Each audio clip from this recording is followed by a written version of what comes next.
Vamos entonces a analizar cómo se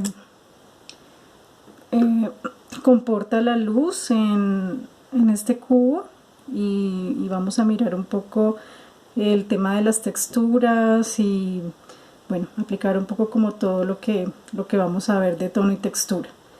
Entonces, en este caso, la luz está incidiendo sobre el objeto de un lado de manera lateral. Entonces, la sombra proyectada va a estar hacia el otro lado. Y voy a iniciar por intervenir el papel con un tono medio, similar a lo que hicimos en algún momento en otro ejercicio.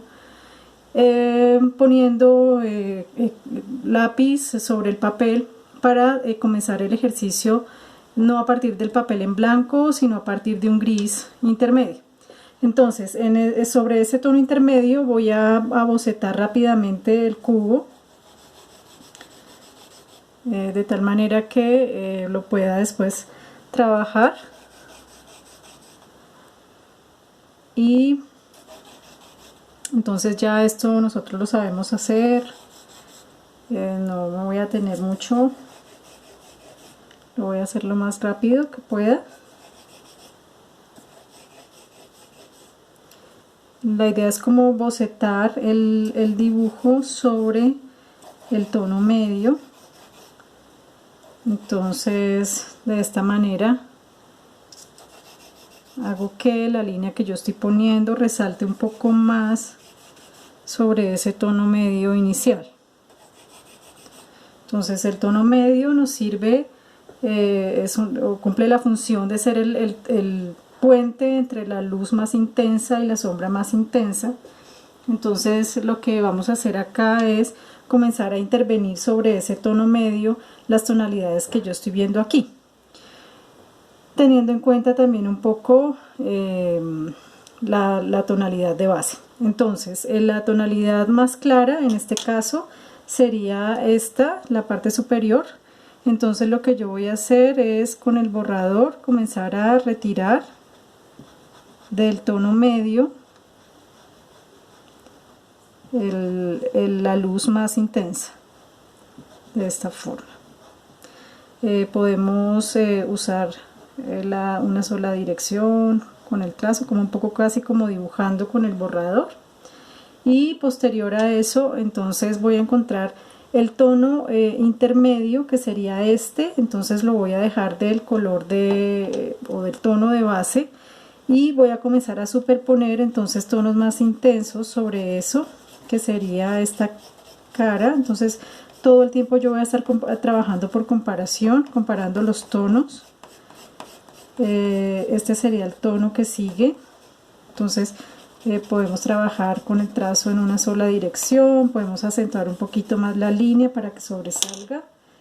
Y en la parte del fondo también juega un papel importante en la configuración de los tonos. Entonces aquí yo puedo, por ejemplo, aclarar un poquito el fondo de tal manera que este tono de acá visualmente salga y sea un poco más notorio. Entonces puedo trabajar el trazo en una sola dirección, puedo cruzar un poquito el trazo por acá, volverlo a cruzar nuevamente, de tal manera que voy logrando este tono intermedio. Como les dije, este tono lo voy a dejar del color del papel de base, del tono medio que yo puse de base, y entonces el tono más oscuro en este caso sería la sombra proyectada. Entonces yo tengo que verme con poner este tono de abajo mucho más intenso que este.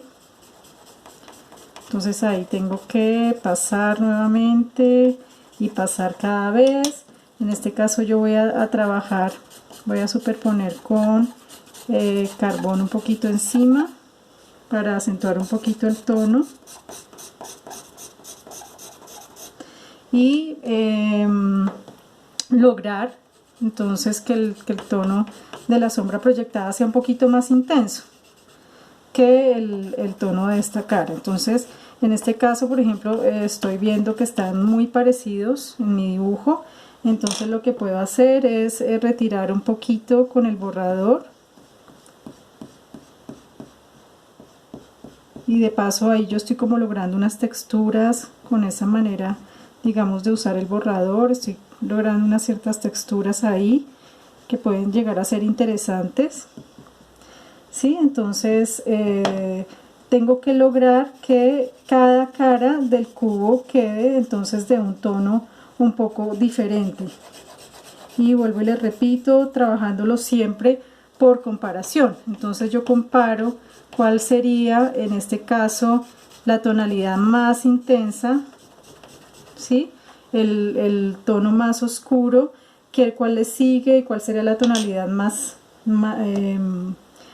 luminosa, más clara. Y como les digo, el fondo también juega un papel importante. Entonces yo puedo, por ejemplo, por acá aclarar un poquito para que por contraste entonces los tonos del cubo puedan salir visualmente hablando. Entonces yo puedo también generar algunas texturas con el mismo borrador, ¿sí? Por este lado también, por este lado, de tal manera que las caras del cubo se separen, no por la línea, procurar que se separen no por la línea de contorno, sino por el mismo tono.